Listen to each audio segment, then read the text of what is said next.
అధ్యక్షులు కూడా చాలా వేదికల మీద చెప్పారు. బీసీల గొంతు పోయడానికి వచ్చే వారం 10 రోజులలో నోటిఫికేషన్లు ఇస్తాం, మున్సిపల్ ఎన్నికలను ముందుకు పోతాం, జెడ్పీటీసీ అనిపిస్తుంది. ఏ రకంగా న్యాయం అనిపిస్తుంది మీకు? అసలు మీరు రాహుల్ గాంధీ గారు ఈ విషయాన్ని అసలు తెలంగాణలో జరుగుతున్న బీసీల ద్రోహాన్ని గమనిస్తున్నారా? ప్రభుత్వం పెద్ద పార్టీ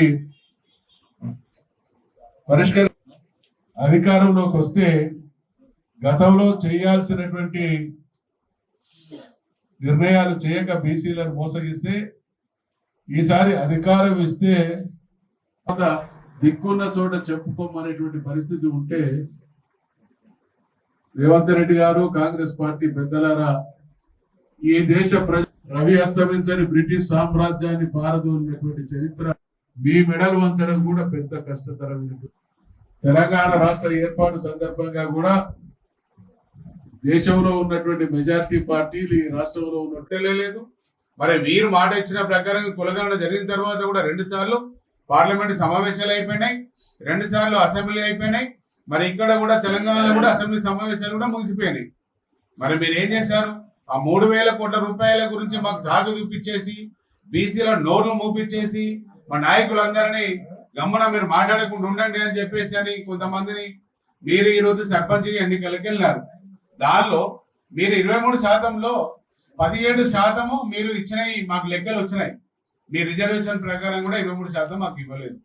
మరి ఈరోజు మా వాళ్ళు గెలిచింది ఏంటంటే 46% 15% అనేది ఉంది.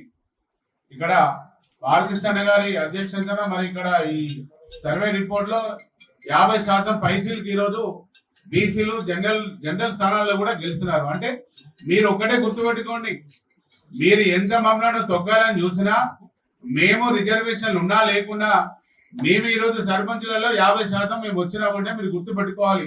మళ్ళీ ఎంత చైతన్యం వచ్చింది, ఎంత రగులుతుంది, ఎంత మేము వెనుకబడిపోయినాము, ఎంతమంది పేదరికంలో ఉన్నా ఈరోజు 136 కులాలు గడప దొక్కని కులాలు ఈరోజు కనీసమైన సర్పంచ్ వార్డు మెంబర్కి నోచుకోలేదు అనేది మేము ఏదైతే బీసీ జేఏసీ మరి బీసీ కుల సంఘాలందరూ ఈ రోజు అందరం ప్రెస్ మీట్లు పెట్టి అందరిని చైతన్యవంతం చేసి మీటింగ్లు పెట్టి ఈ రోజు 50% మేము గెలిచినామంటే ఇప్పటికైనా కూడా మీరు తెలుసుకోవాలి.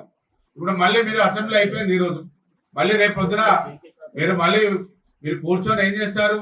ఆ మున్సిపల్ ఎన్నికలకి వెళ్తారు.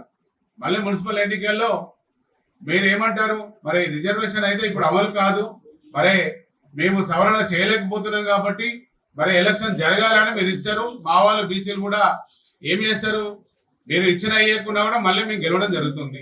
2% రిజర్వేషన్లు మీరు అమలు చేయలేదు కాబట్టి మీరు మాకు 42% పార్టీ పరంగా మీ రిజర్వేషన్లు తెలంగాణ రాష్ట్ర వ్యాప్తంగా మీరు నీతి నిజాయితీగా మీరు ఇవ్వాలని ఈ రోజు రాష్ట్ర ప్రభుత్వంలో మేము బీసీ జేసీ తరపున మేము డిమాండ్ చేస్తున్నాం. ఈ రోజు అయితే మీరు ఇవ్వలేదనుకోండి, ఇక రాబోయే రోజులలో ఇంకా ఎలాంటి పరిస్థితి ఎదురైతే ఉంటుందో మీరు గుర్తుపెట్టుకోండి. ఈ రోజు మీరు 17% ఇస్తేనే 50% మేము గెలిచినాము. రేపు పొద్దున కూడా మీరు 42% కనీసం మరి మీరు రాజ్యాంగ సవరణ చేయలేకపోయినాము. కేంద్ర ప్రభుత్వం బీజేపీ మీద మీరు నెట్టుతున్నారు. సరే, ఏది ఏమైనా ఈ రోజు మున్సిపల్ ఎన్నికల్లో మాకు 42% మీరు రిజర్వేషన్ పరంగా మీ పార్టీ పరంగా ఇవ్వండి. మిగతా మేము భారతీయ జనతా పార్టీని కానీ మరి బీఆర్ఎస్ పార్టీని అయినా కూడా మేము వాళ్ళని కూడా మేము అడుగుతాము. కనీసం బీసీలకు మేము ఇంత కొట్లాడి చేసినందుకు మా రామకృష్ణ గారి ఆధ్వర్యంలో, చైర్మన్ గారి ఆధ్వర్యంలో కనీసం కొంత మా పార్టీ పరంగా వీళ్ళు ఇచ్చిన అనేది కొంత మార్పు ఇది సద్దుమణుగుతుంది అనేది కూడా ఈరోజు రాష్ట్ర ప్రభుత్వానికి మేము తెలియజేస్తున్నాము. ఎట్టి పరిస్థితుల్లో ఈ రోజు మీరు 42% రిజర్వేషన్ రాజ్యాంగ సవరణ కాకుండా మీరు ఎలక్షన్ పెట్టుకున్నా మళ్ళీ 50% మేము గెలవడం జరుగుతుంది.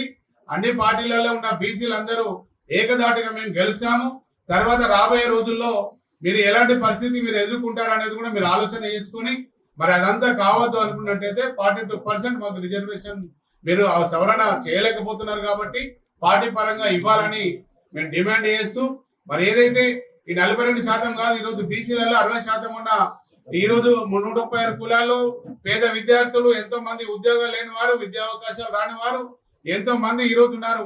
మరి వారికి కూడా మేము అన్ని రాష్ట్రాల తరహాల్లో కూడా మాకు రిజర్వేషన్ అమలు చేయించే బాధ్యత రాష్ట్ర ప్రభుత్వం అనేది కూడా ఈ రోజు నేను గుర్తు చేస్తూ, మరి ఈ కార్యక్రమంలో ఈ ప్రెస్ మీట్ కార్యక్రమానికి వచ్చిన వివిధ మా బీసీ జేఏసీ నాయకులందరికీ నేను హృదయపూర్వక కృతజ్ఞతలు తెలియజేస్తున్నాను.